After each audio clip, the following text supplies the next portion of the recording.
Rihanna lawn में बैठी अपने बच्चों को खुश देखकर अपने रब का शुक्र अदा कर रही है। रिहाना के 2 बच्चे हैं, आमना और उस्मान। अल्लाह ने माशाअल्लाह से हर नेमत से नवाजा। आज भी जब पिछले 5 सालों में गुजरी हुई तकलीफ के बारे में वो सोचती है तो आंसू उसकी आंखों से रवा हो जाते हैं।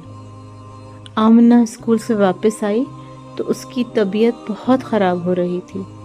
उसे शदीद बुखार था। डॉक्टर ने उसे चेक किया और दवाई दी, लेकिन उसकी तबीयत बेहतर ना हुई। खाना भी हजम नहीं हो पा रहा था। जब उसके टेस्ट हुए तो पता चला आमना के दोनों गुर्दे फेल हो चुके हैं। उसे किडनी ट्रांसप्लांट की फौरी ज़रूरत है। वालिदैन पर तो ये इंकशाफ किसी क़यामत से कम ना था। किडनी ट्रांसप्लांट के लिए किडनी कहाँ से लें? मुश्किल वक्त में तो अपने भी मुंह मोड़ लेते हैं। और गवर्नमेंट की तरफ से फैमिली से बाहर किडनी लेने पर भी पाबंदी थी।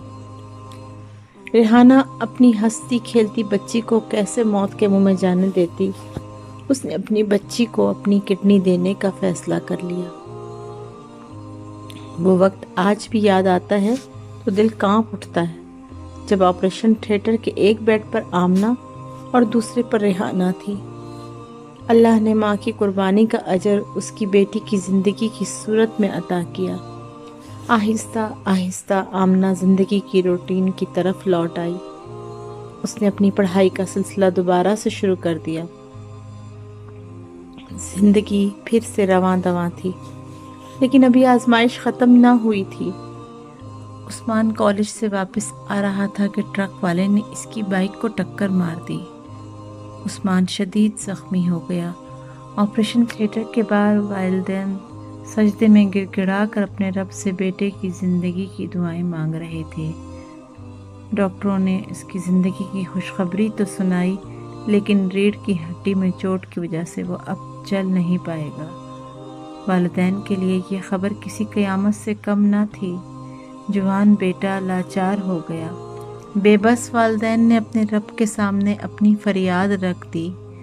दोनों मियाँ बीवी नमाज और कुरान के पाबंद तो थे, अल्लाह की राह में सदका ज़कात भी कराते रहते।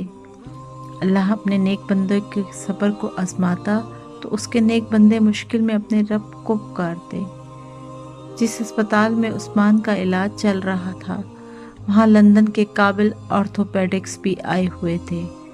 डॉक्टरों ने उस्मान का केस उनसे डिस्कस किया। उम्मीद की किरण जागी और उस्मान के ऑपरेशन का फ़ैसला किया गया। बेशक वो रब ही बेहतरीन वसीले बनाने वाला है। रिहाना को आज भी वो मंज़र याद आता तो रूह कांप जाती। जब उस्मान का ऑपरेशन हो रहा था, वक्त जैसे थम सा गया। आंखों से आंसू और ज़ुबान से दुआएं जारी थीं। इसी बेबसी के आलम में डॉक्टर्स ने खुशखबरी सुनाई कि ऑपरेशन कामयाब हो गया था। ज़ख्मों के ठीक होने के बाद उस्मान की फिजियोथेरेपी होती रही। 4 माह बाद उस्मान को अस्पताल से डिस्चार्ज किया गया। वालिदैन की दुआओं और उस्मान की हिम्मत ने उसे फिर से चलने के काबिल कर दिया था। अल्लाह के साबिर बंदे ही उसकी आजमाइश में सुरखरू होते हैं। बेशक इन्नमा अल उसरे युसरा।